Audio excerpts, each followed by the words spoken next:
So we've had a very interesting, I would say, past few weeks, potentially even a month, where we've learned a couple lessons that make sense, but you don't really understand them until they actually happen to you. And they're not bad things, depending on how you look at it, but they definitely give you a lot of information that is important to have. And I know Austin is eager to speak more on this topic.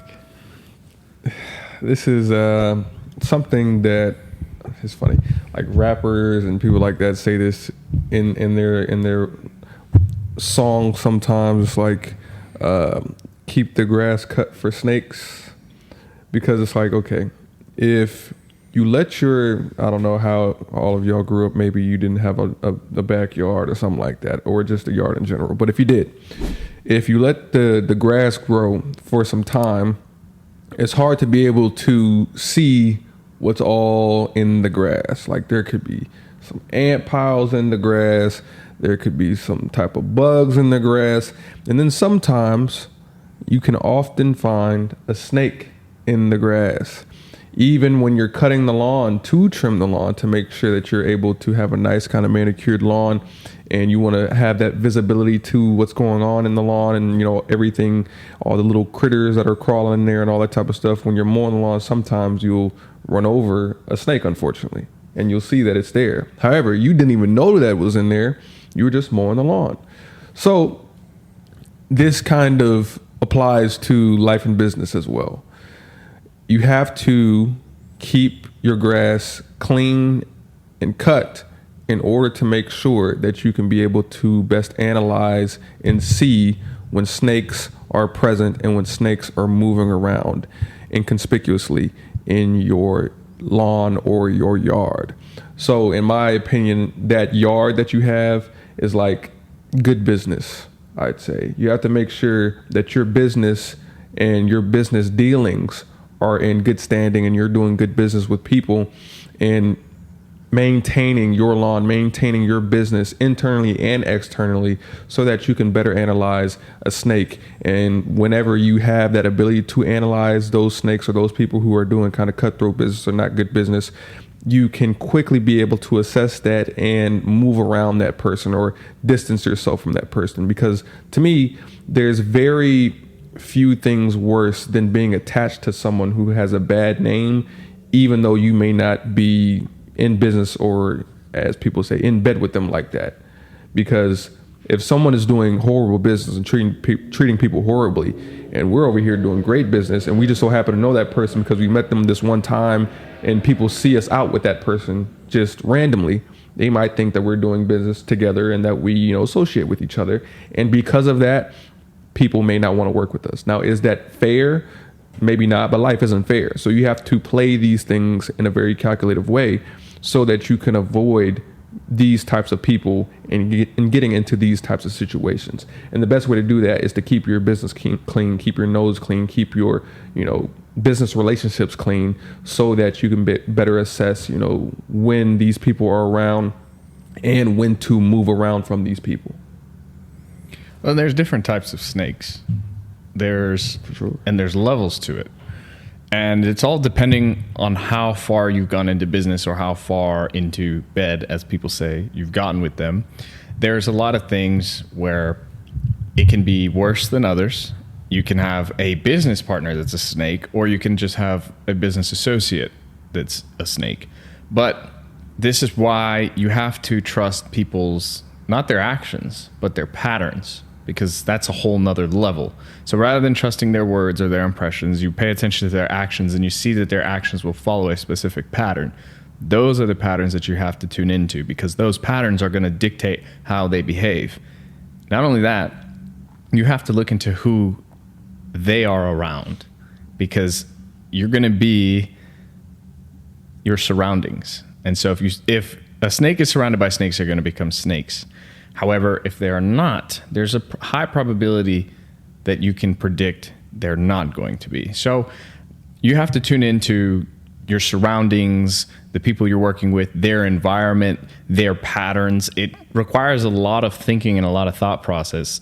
However, you would expect that you get into business and your biggest concern is your supply chain or your product or how you're going to sell it. But there's levels to it, and the relationships is where you really excel. Because once you have your feet under yourselves and your business is running itself, and you're just checking in, now the most important thing is that you have that bandwidth and that know-how to build relationships and to manage them. And in order to do so properly, you need to be able to read and tune into essentially the laws of human nature. Because at the end of the day, I have no problem if you're surrounded by snakes. That's okay. But use them. Make their snake-like behavior work towards your advantage. But that's a conversation for another time. And you also have to keep in mind, snakes, among other things, certain other things, are predators, right? And one of the things that predators normally do in order to kill and attack their prey successfully is using the ability of stealth and being quiet, being subtle, not too flashy, not too in your face, not too sudden with their movements. And that's often something that you see with these snakes in the business realm and in life in general. More often than not, they're not going to approach you, saying their intentions right off the bat. It's going to be a slow, subtle process. Then as you start to see certain things, then maybe you can kind of piece together, okay, this is what that person's doing. But it takes some time unless you've seen and dealt with this type of stuff before. So when you're meeting people, in my opinion, always be kind of slow to like or dislike a person.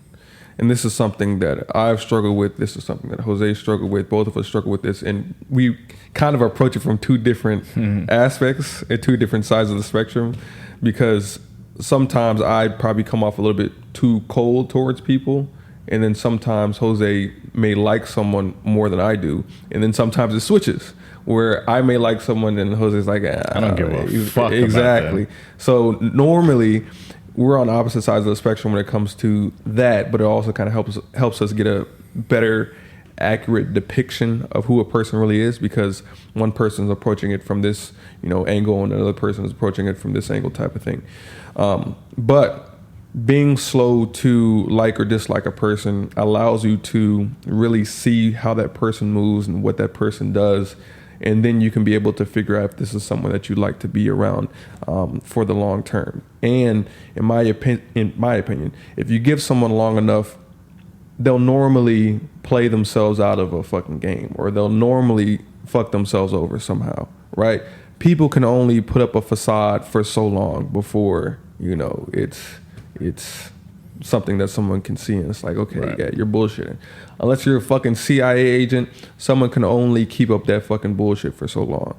Like, if you're talking to a girl and you're not being your true, authentic self, you've built up the habits of who you are longer than you have this facade. So you might have been trying to play this role for some months, cool, but you've been you your whole fucking life.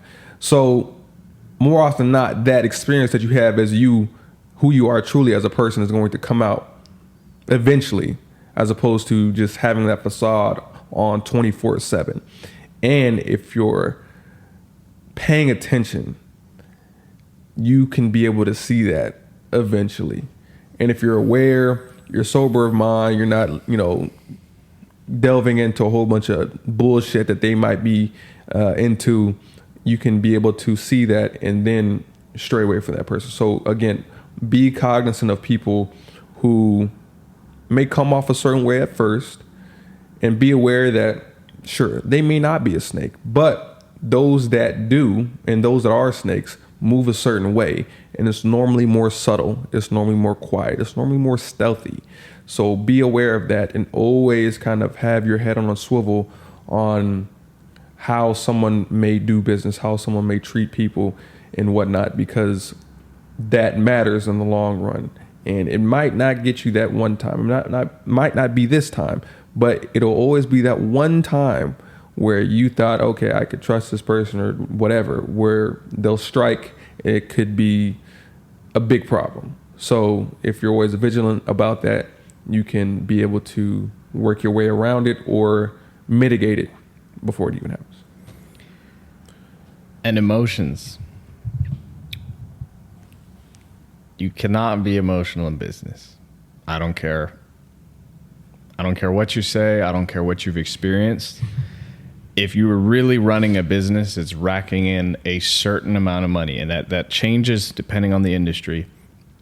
And you are required to meet thousands of people in a month, and you have to travel and you have to network, and people are asking for XYZ.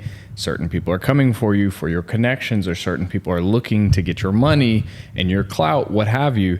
When you reach that point, you have to do away with your emotions impacting your business. Easier said than done. However, again, early on, I'm all for the emotions. They help you, but later on they're gonna work against you, because an impression or a feeling that you might have towards somebody is going to greatly skew your actions and your decisions when it comes to either entering business with them or doing business with them, or even helping them in any way, shape, or form. And you don't see the long-term consequences until they're there, and you look like a buffoon because you've been played by your own emotions. Now, you can't get rid of them, but you can decide how to respond to your emotions. And you have to tune into understanding that, yes, to a degree, your emotions are going to indicate your instincts, but you also have to just think more rational. And you also have to be slower when it comes to making decisions. Just because there's a great opportunity doesn't mean you need to jump on it and seize it. Don't be desperate, calculate it, and in the best case scenario, just say, hey, let me think about it. Yeah, I'll reach back to you. If you sit down for a cup of coffee, you don't have to strike a deal. That might be a whole nother podcast topic. And because, to be honest, yeah, that's something that we've been encountering recently, where it's like, bro, sometimes you get your emotions start to build up, and you want that deal, you want that money so bad. It's like, it makes you get out of character and do things that would normally not be done by yourself. And sometimes that can work, but I'd say often, most times, that may hurt you a little bit more, especially when it comes to business. People can tell when you're kind of moving a little bit frantically, and more often than not, that doesn't progress towards someone wanting to do business or wanting to close that deal with you. It mainly leads to suspicion, and people are like, they seem like they need this. Why do they need this? Did I overlook something? And it causes more hesitancy. So that's actually a very good point. So let me shut up about that. Oh, you're good. Yeah. We'll save that for later. For sure. But one of the things I want to add on top of that, as you're mentioning this, it came to mind. Never feel the requirement to explain or justify yourself to anybody you're talking to when it comes to business. Because, and this is not a personal, friendly interaction anymore. If Austin and I have a dispute and I say something that doesn't strike Austin the right way, Austin's going to ask, hey, why'd you say that? That's fine. That's different. That's personal. But when it comes to business, if I don't like something that you're saying, I don't have to tell you that I don't like what you're saying, and I also don't have to explain myself as to why that is. That doesn't even need to be mentioned. That's not important. And if you inquire as to why I'm being a little more silent or standoffish, well, then I can choose to say, oh, I'm thinking.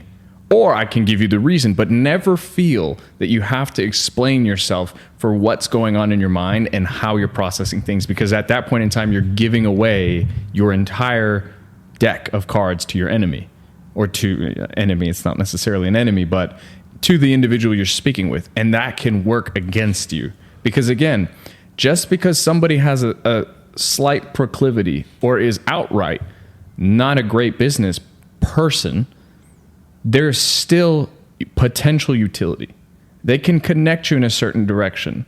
You can do one or two things that don't go too far, or you can learn something from them. They might point something out in your business where they say, well, why haven't you done this? Just in conversation. So don't rule them out. Just be cautious in how you approach them and how you continue with them. Correct. Because it's like, all right, you have a snake. Normally you'd see them as like a creepy crawly thing that you don't like, stay the fuck away from me, all that type of stuff, right? However, say you have the snake in your home, and then say you have a rat problem in your home. Now the snake becomes of service. Now the snake has utility. Now an enemy of my enemy is my friend. So maybe you don't kick it with the snake like that. You don't let it up into your bedroom. You don't sleep with it. You necessarily just, provide it just the cool comforts of everyone else. But you have a problem and you let that snake handle the problem because you know how the snake acts. So sure, you're not cool and cozy with the snake, but you still do certain types of business. You still have a partnership agreement with the snake so that it can take care of your main problem, which is the rats. Same thing. Sure, we may not hang out with a certain person outside of business. We may not like to talk to that person outside of business. We may not like that person at all. However, if we know that they have something that we may necessarily need in the future, it's something that's integral to our business. They have some information, they have access to a person, they have access to a thing that we may have use for. Some people may rule it out and say, fuck it, we'll figure it out ourselves another way, which is cool. We've done that before as well. However, why not play the game of chess, which most businessmen, in my opinion, do. They may not like 90% of the people that they do business with, but when it comes to numbers, when it comes to progressing the company, they'll do certain deals or they'll work with certain people for the betterment of the company and its people. So in that case, it's like, hey, don't like this guy, don't like how he walks, don't like how he talks, don't like the bitches he I don't like any of that. But he has this that I need. So, or that I want. So we'll shake hands.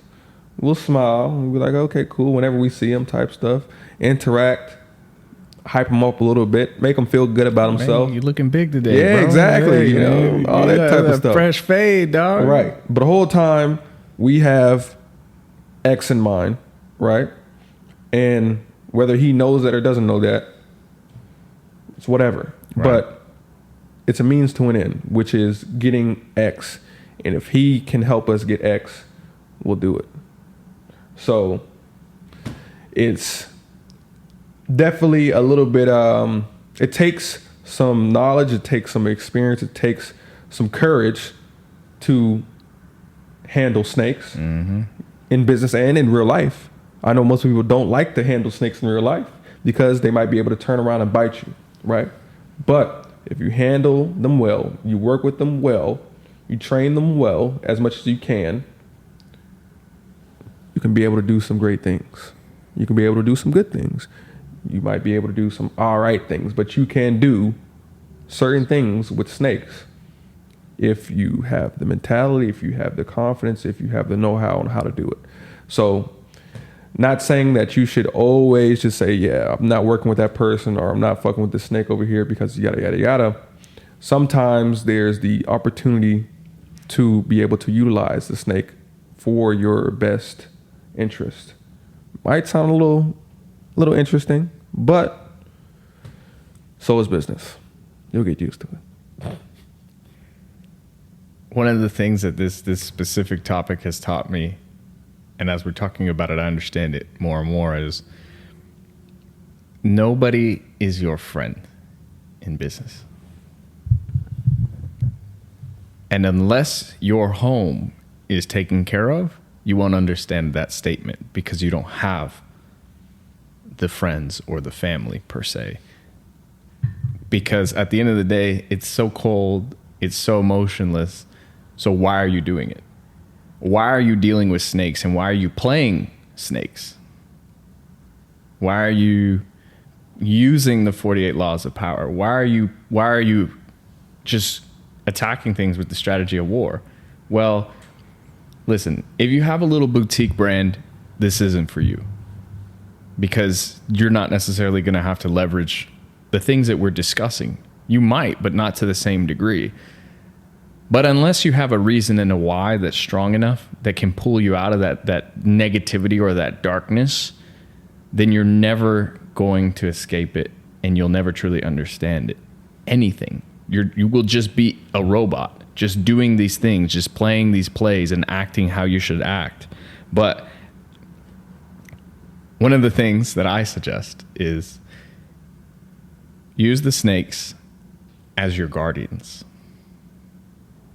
Because imagine you have the most venomous snake acting in your favor and helping keep all the predators away from you. Just a thought. The other snakes won't fuck with you, and no predators will fuck with you.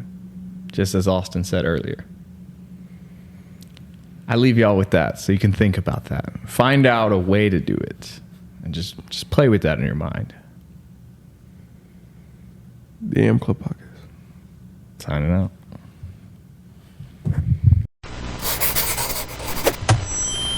Mic check. The AM Club Podcast.